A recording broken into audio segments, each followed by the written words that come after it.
Cinema అయిన మహా నేను మిస్టర్ బి. నా మాట సూటిగా ఉంటుంది, మ్యాటర్ క్లియర్గా ఉంటుంది. మీరు చూస్తున్నారు mister B channel. Welcome to Monday dust. ఈ వీక్ మండే డస్ట్ లో ఆసక్తికరమైన విశేషాలు ఉన్నాయి, ఫాలో అవ్వండి. ఇంట్రెస్టింగ్ గా మాట్లాడుకుందాం. ఫస్ట్ టాపిక్ ఏమిటి అంటే, మెగాస్టార్ చిరంజీవి ఉదారంగా చేసిన సహాయం వృధా అయ్యింది. ఇదే టాపిక్. గడిచిన వీకెండ్ లో 2 సినిమాల కోసం ఆయన తన ఇమేజ్ ను ఉపయోగించారు, కొంచెం పంచారు. ఆ 2 సినిమాలకి తన ఇమేజ్ తోడ్పాటును అందించి మంచి సక్సెస్ అవుతాయని మానవతా దృక్పథంతో సాటి స్టార్ గా తనకున్న పెద్ద ఇమేజ్ ని ఓ 2 సినిమాలకి కాంట్రిబ్యూట్ చేస్తే కొంత సినిమా ఇండస్ట్రీకి మేలు జరుగుతుందన్న ఉద్దేశంతో ఆయన వెంటనే 2 సినిమాలకు సంబంధించి ప్రీ రిలీజ్ ఈవెంట్లో పాల్గొన్నారు. కానీ ఆ 2 సినిమాలు కూడా మెగాస్టార్ సహాయాన్ని ఉపయోగించుకోలేకపోయాయి. దాని మూలంగా మెగాస్టార్ చేసిన గొప్ప సహాయం వేస్ట్ అయ్యింది. అది గడిచిన వీకెండ్లో జరిగిన ఓ పొరపాటు. ఖచ్చితంగా పొరపాటే.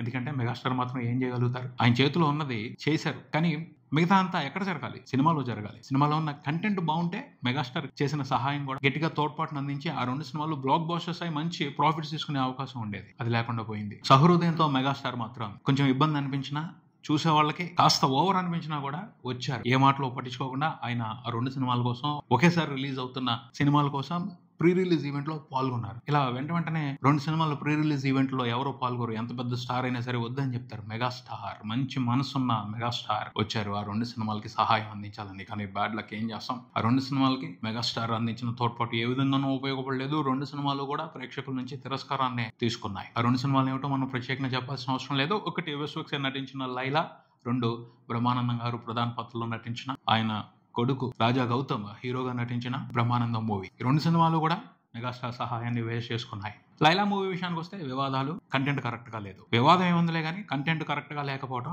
గట్టిగా దొరికిపోయారు. విశ్లేషకులు, మంచి ప్రేక్షకులు ఈ సినిమాని ఆడేసుకున్నారు, అంతే. చెడు కూడా ఆడేసుకున్నారు. ఇదేం కంటెంట్ అని. ఎందుకంటే కొంచెం అడల్ట్ కంటెంట్. ఏ సర్టిఫికేట్ ఇచ్చారు సినిమాకి, అయినప్పటికీ కొంతమంది ఆ ఏ సర్టిఫికేట్ ని పట్టించుకోకుండా సినిమాలో ఉన్న అశ్లీలతని ఉతికారేశారు గట్టిగా. ఏ సర్టిఫికేట్ వచ్చినంత మాత్రాన ఎలాంటి కంటెంట్ అంటే అలాంటి కంటెంట్ ని చూపించకూడదు. జోకులు అన్న తర్వాత మంచి జోకులు వేయాలి. కామెడీ సినిమా అన్న తర్వాత ఇంట్రెస్టింగ్ కామెడీ చేయాలి. అది చేయలేకపోయారు. అది వాళ్ళ బ్యాడ్ లక్. ఖచ్చితంగా సినిమాకి అయితే మాత్రం మంచి పబ్లిసిటీ జరిగింది. వివాదాల రూపంలో విశ్వక్సేన్ పబ్లిసిటీ ఎప్పుడు కూడా ఓ స్టైల్లో చేస్తాడు. దానికి సంబంధించి రివ్యూవర్స్ కూడా బాగా హెల్ప్ చేస్తారు సినిమాకి, టాప్ లేచిపోయే రివ్యూలతో. సో సినిమాలో కంటెంట్ కొంచెం ఇంట్రెస్టింగ్ గా ఉన్నట్టయితే ఖచ్చితంగా మంచి సక్సెస్ చూసుండేది సినిమా.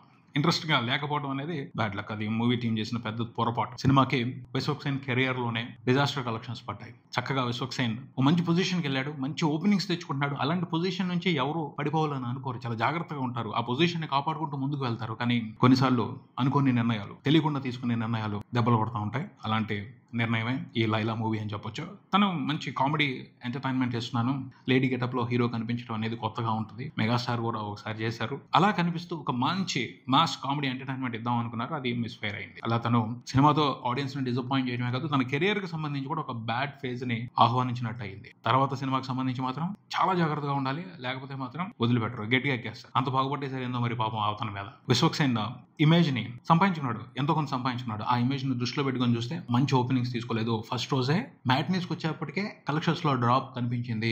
ఎర్లీ షోస్ కి బాగున్నాయి ఆక్యుపెన్సీస్, బట్ మ్యాట్నీస్ కి వచ్చేప్పటికే బ్యాడ్ టాక్ మూలంగా కలెక్షన్స్ డ్రాప్ అయ్యాయి. ఈవినింగ్ షోస్ నుంచి ఈ సినిమాను పడుచుకోవాల్సిన అవసరం లేదన్నట్టుగానే బిహేవ్ చేశారు ప్రేక్షకులు. వెరీ పూర్ ఓపెనింగ్స్ సినిమాకి. కోటి కూడా రాలేదు ఫస్ట్ రోజున షేర్. అదే కంటిన్యూ అయింది వీకెండ్ అంతా కూడా. సినిమాకి దాదాపు 8 కోట్ల వరకు బిజినెస్ జరిగింది. వీకెండ్ కంప్లీట్ అయిపోయిన తర్వాత చూసుకుంటే 2 కోట్ల షేర్ కూడా రాని పరిస్థితి ప్రపంచవ్యాప్తంగా. అంత ఘోరంగా, అంత గట్టిగా, అంత స్ట్రాంగ్ రిజెక్ట్ చేశారు సినిమాని. సినిమాతో బిజినెస్ లో ఇన్వాల్వ్ అయిన వాళ్ళందరూ కూడా గట్టిగా నష్టపోయే పరిస్థితి. ఈ విషయాన్ని గ్రహించే మూవీ టీమ్ 2వ రోజు నుంచే పబ్లిసిటీ ఆపేసింది. అర్థమైపోయింది వాళ్ళకి, ఇది మనం లేపాల్సిన సినిమా కాదు, వదిలిపెట్టేయాల్సిన సినిమా అని. అలాగే వదిలిపెట్టేశారు. Complete losses. నష్టం అనే మాట వినపడుతుంది అంటే చెప్పేది ఏముంటది? మండే టెస్ట్ లో లైలా మూవీ ఫెయిల్ అయింది. తర్వాత బ్రహ్మానందం, మంచి పాయింట్ ఉంది, దీని గురించి మాట్లాడుకున్నాం. ఈ సినిమాలో కూడా ఓ లోపం ఉంది. అదేమిటంటే మంచి పాయింట్ ని ప్రాపర్ గా చెప్పలేదు, సరైన ఎంటర్టైన్మెంట్ ఇవ్వలేకపోయారు కథ చెప్పిన విధానంతో. దాని మూలంగా ఈ సినిమాని కూడా రిజెక్ట్ చేశారు ప్రేక్షకులు. కాకపోతే కొంతలో కొంత బెటర్ లైలాతో పోల్చుకొని చూస్తే. మల్టీప్లెక్స్ నుంచి వీకెండ్ వరకు మంచి సపోర్ట్ అందింది సినిమాకి. బీసీ సెంటర్స్ లో అయితే, సింగిల్ స్క్రీన్స్ లో అయితే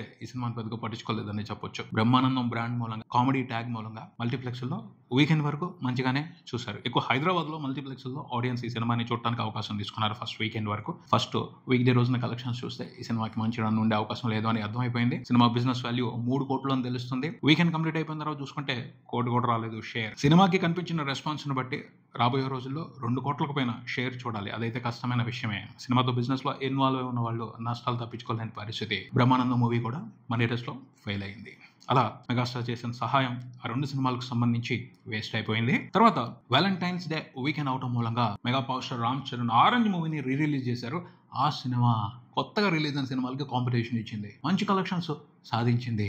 రిలీజ్ చేసుకున్న వాళ్ళందరికీ కూడా సినిమా బంపర్ ప్రాఫిట్స్ ఇచ్చింది. సో వ్యాలంటైన్స్ డే స్పెషల్ అవటం. ఆరెంజ్ మూవీకి సంబంధించి క్లాసిక్ ఇమేజ్ ఉంది పబ్లిక్ లో. వాళ్ళందరూ కూడా ఈ వ్యాలంటైన్స్ డేకి ఆ సినిమాని సెలబ్రేట్ చేసుకున్నారు, మంచి కలెక్షన్స్ ఇచ్చారు, బంపర్ కలెక్షన్స్ ఇచ్చారు. అది ఈ వీకెండ్ లో ఒక సర్ప్రైజ్ అని చెప్పొచ్చు. తర్వాత కొత్తగా రిలీజ్ అయిన సినిమాలు ఇంపాక్ట్ చూపించకపోవడం మూలంగా గడిచిన వారం రిలీజ్ అయిన తండేల్ మూవీ ఆ అవకాశాన్ని చక్కగా ఉపయోగించుకొని మంచి కలెక్షన్స్ రిపోర్ట్ చేసింది లాస్ట్ వీకెండ్ లో కూడాను. సో గడిచిన వీకెండ్ విన్నర్ తండేల్ మూవీ అనే చెప్పొచ్చు. గడిచిన వీకెండ్ 3 రోజుల్లో సినిమా 5 కోట్లకు పైన షేర్ చూసింది, బంపర్ అది. అంతకు మొదలు బ్రేక్ ఈవెన్ అయిపోయింది. సో ఈ 5 కోట్లు ఏవైతే ఉన్నాయో అవి కంప్లీట్ గా ప్రాఫిట్స్ సినిమాకి. పోతే ఈ సక్సెస్ ని కొంతమంది అనుమానంలో పెడుతున్నారు. సినిమా అయితే బ్రేక్ ఈవెన్ అయిపోయింది, హిట్ స్టేటస్ తీసుకుంది, లాభాలు తీసుకుంటున్నారు సినిమాతో ఉన్న వాళ్ళందరూ. దానికి సంబంధించి మాత్రం ఎటువంటి అబ్జెక్షన్స్ లేవు. కాకపోతే మూవీ టీం వేస్తున్న నెంబర్స్ కు సంబంధించి మాత్రం కొంతమంది అనుమానాలు వ్యక్తం చేస్తున్నారు. ఫేక్ చేస్తున్నారు, కొంత ఒక 20 కోట్ల వరకు ఫేక్ జరుగుతుంది అని కొంతమంది గట్టిగా మాట్లాడటం వినిపిస్తుంది. గ్రాస్ లెక్కలకు సంబంధించి మూవీ టీం అయితే ఫస్ట్ డిసైడ్ అయిపోయింది ఈ సినిమాకి 100 కోట్ల పోస్టర్ పడాలి అని. సో కొంచెం కలిపి వేసేసుకుంటుంది అని మాట్లాడుతున్నారు. వీక్ డేస్ లో సినిమాకి అంత ఎక్కువగా కలెక్షన్స్ రాలేదు, అయినప్పటికీ పెంచి వేసుకున్నారు అన్న మాటలు వినపడుతున్నాయి. వీక్ డేస్ లో మాత్రం ట్రాకింగ్ సరిగ్గా లేదు, సింగిల్ స్క్రీన్స్ కి సంబంధించి ట్రాకింగ్ సరిగ్గా లేదు. సో నిర్మాతల అడ్వాంటేజ్ ఉపయోగించుకున్నట్టే అనిపిస్తుంది. ఏదేమైనప్పటికీ ఆ డిఫరెన్స్ బ్రేక్ అయ్యి అనుమానం లేని 100 కోట్ల గ్రాస్ తెచ్చుకున్న సినిమాగా ఫుల్ రన్ లో సినిమా నిలబడుతుందా లేదా అన్నది ప్రస్తుతం అనుమానంలో పడిపోయింది. ఎందుకంటే ట్రాకర్స్ చెప్తున్న నెంబర్ కి మూవీ టీం వేస్తున్న నెంబర్ కి మధ్యన 16-17 కోట్లకు పైన డిఫరెన్స్ కనపడుతుంది. సో ట్రూత్ జెన్యూన్ 100 కోట్ల గ్రాస్ తండేల్ మూవీకి వచ్చిందా లేదా అన్నది ప్రస్తుతానికైతే అనుమానమే. ఇంకా మంచి రన్, ఒక 10 రోజులు రన్ వస్తే మాత్రం ట్రాకర్స్ కూడా 100 కోట్ల గ్రాస్ వేసే అవకాశం ఉంటుంది. మరి రాబోయే రోజుల్లో తండేల్ మూవీ ఇంకా బాగా పెర్ఫామ్ చేస్తుందా లేదా అన్నది ప్రస్తుతానికైతే ఆసక్తికరమైన మ్యాటరే. నడవాలి, ఎందుకంటే నాగ చైతన్య చాలా రోజుల తర్వాత పెద్ద హిట్ చూశాడు. 100 కోట్ల గ్రాస్ కు సంబంధించి కూడా ఎటువంటి అనుమానాలు ఉండకూడదు, క్లారిటీతో తీసుకోవాలి ఆ రికార్డ్. అది జరుగుద్దని అనుకుందాం. చూసుకుంటే సినిమా ఇప్పటి వరకు ప్రపంచవ్యాప్తంగా నియర్లీ 50 కోట్ల షేర్ చూసింది. 2 తెలుగు స్టేట్స్ వరకే 40 కోట్లకు పైన షేర్ రిపోర్ట్ అవడం విశేషం. వచ్చే వీకెండ్ లో కూడా పెద్ద పోటీ లేదు అని చెప్పొచ్చు. కాకపోతే 2 తమిళ సినిమాలు కొంచెం అటెన్షన్ తీసుకుంటున్నాయి. ఆ సినిమాలు కనుక యూత్ ని అట్రాక్ట్ చేశాయంటే మాత్రం తండేల్ కి కొంచెం నష్టం కలిగే అవకాశం ఉంది. చూద్దాం మరి ఏం జరుగుతుందో నెక్స్ట్ వీక్. తర్వాత 2 తెలుగు స్టేట్స్ లో ఓ హిందీ సినిమా కూడా గడిచిన వీకెండ్ లో ప్రభంజనాన్ని సృష్టించింది. అందరూ ఆశ్చర్యపోయారు. హైదరాబాద్ లోను, ఆంధ్రప్రదేశ్ లో ఉన్న కొన్ని మెట్రో సిటీస్ లో కూడా, మల్టీప్లెక్స్ లో కూడా ఓ హిందీ సినిమా గడిచిన వీకెండ్ లో బంపర్ గా కలెక్షన్స్ సాధించి ఆశ్చర్యపరిచింది అందరినీ. షాక్ అయ్యారు. ఆ సినిమాని తెలుగులో డబ్ చేసి రిలీజ్ చేస్తున్నట్టయితే ఇంకా ప్రాఫిట్స్ వచ్చిండేవి అన్నారు. అవకాశం ఉంది కూడా, ఎందుకంటే ఆ సినిమాకి అంత మంచి టాక్ వచ్చింది. ఆ సినిమాకి సంబంధించి మంచి ఎమోషనల్ పాజిటివ్ టాక్ నడుస్తుంది. తెలుగు ప్రేక్షకులు కూడా ఖచ్చితంగా ఆ సినిమాని ఆదరించి ఉండేవాళ్ళు, మంచి కలెక్షన్స్ ఇచ్చి ఉండేవాళ్ళు. కాకపోతే ఆ మూవీ టీం అంత ఎక్స్పెక్ట్ చేయలేదు. ఎందుకంటే ఈ మధ్యన హిందీ సినిమాలకు సంబంధించి గడ్డు పరిస్థితి నడుస్తుంది. ఏ సినిమాల్ని హిందీ ప్రేక్షకులు ఆదరించట్లేదు, రిజెక్ట్ చేస్తున్నారు. చాలా బొటాబొటీగా మాత్రమే ఆదరిస్తున్నారు, అంతేగాని ఫుల్ ఫ్లెడ్జ్డ్ గా మనస్ఫూర్తిగా అయితే హిందీ సినిమాలను వాళ్ళు ఎంకరేజ్ చేస్తున్న పరిస్థితి లేదు. అందుకనే కొంచెం భయపడుతూ రిలీజ్కి వచ్చారు. అయినప్పటికీ ఆ సినిమాలో ఉన్న కంటెంట్ బాగుంది, కంటెంట్ స్ట్రాంగ్ గా ఆడియన్స్ కి కనెక్ట్ అయింది. అంతే, జాతర జరిగిపోతుంది బాక్స్ ఆఫీస్ దగ్గర, మామూలుగా కాదు. అసలైన హిందీ సినిమా సత్తా ఏమిటో, దమ్ము ఏమిటో బాక్స్ ఆఫీస్ దగ్గర చూపిస్తుంది ఆ సినిమా. ఆ సినిమా పేరే చావా. ఆ సినిమా గురించి సూపర్ పాజిటివ్ టాక్ వినపడుతుంది. వికీ కౌశల్ ఛత్రపతి సంభాజీ మహారాజ్ గా కనిపించారు. అతని పర్ఫార్మెన్స్ కి అందరూ ఫిదా అయిపోతున్నారు. చాలా గొప్పగా యాక్ట్ చేశాడని అర్థమవుతుంది. సినిమా క్లైమాక్స్ గురించి అయితే గొప్పగా మాట్లాడకుండా ఉంటున్న వాళ్ళు కనిపించట్లేదు, ఎమోషనల్ అయిపోతున్నారు. సినిమా చూసి బయటకు వస్తూ ఆడియన్స్ ఏడ్ చేస్తున్నారు. ఇలాంటి సిచ్యువేషన్ చూసి చాలా రోజులు అవుతుంది. హిందీ ఆడియన్స్ చాలా స్ట్రాంగ్ గా ఉంటారు. వాళ్ళు అలాంటి వాళ్ళు ఎమోషనల్ అయిపోయి బయటకు వచ్చి సినిమా ఎలా ఉందని అడిగితే కన్నీళ్లు పెట్టుకుంటున్నారు అంటే వండర్ఫుల్ ఎమోషన్ ఉంది సినిమాలో. బాగా గట్టిగా స్ట్రాంగ్ గా ఎమోషనల్ ఎంటర్టైన్మెంట్ ఇచ్చారు ఆ మూవీ టీమ్ ఆడియన్స్ కానీ అర్థం అవుతుంది. Very good. అది అలాంటి ఎమోషనల్ ఎంటర్టైన్మెంట్ ఇచ్చినప్పుడు కలెక్షన్స్ ఏముంది, వద్దన్న వచ్చేస్తాయి. ఫస్ట్ రోజున మామూలుగా మొదలుపెట్టి రోజు రోజుకి కలెక్షన్స్ పెంచుకుంటా చాలా రోజుల తర్వాత వీకెండ్ వరకే 100 కోట్లకు పైన నెట్ పెట్టిన హిందీ సినిమాగా చరిత్ర సృష్టించింది. మనస్ఫూర్తిగా ఎన్నో రోజుల తర్వాత హిందీ ఆడియన్స్ ఒక హిందీ సినిమాకి ఇలా కలెక్షన్స్ ఇస్తున్నారు, అద్భుతమైన కలెక్షన్స్ ఇస్తున్నారు. మండే రోజున కూడా 24 కోట్లకు పైన నెట్ రిపోర్ట్ అయింది. ఇది అసలైన షాకింగ్ అండ్ సర్ప్రైజింగ్ మ్యాటర్. ఈ మధ్యన ఏ హిందీ సినిమాకి వీక్ డేలో ఇంత పెద్ద నెంబర్ కనిపించలా. చూడలా, అసలు ఇవ్వడం మానేశారు. ఆ నెంబర్ని బట్టి అర్థం అవుతుంది చాలా స్ట్రాంగ్గా ఈ సినిమాని ఎంకరేజ్ చేస్తున్నారు హిందీ ఆడియన్స్ అని. రాబోయే రోజుల్లో కూడా సినిమా బ్రహ్మాండంగా పర్ఫామ్ చేయనుంది. ఖచ్చితంగా ఫుల్ రన్లో 500 కోట్ల నెట్ మార్క్ని టచ్ చేసే అవకాశం ఉంది. 2025 సంవత్సరానికి సంబంధించి హిందీ నుండి ఫస్ట్ 500 కోట్ల సినిమాగా చావా నిలవనుంది.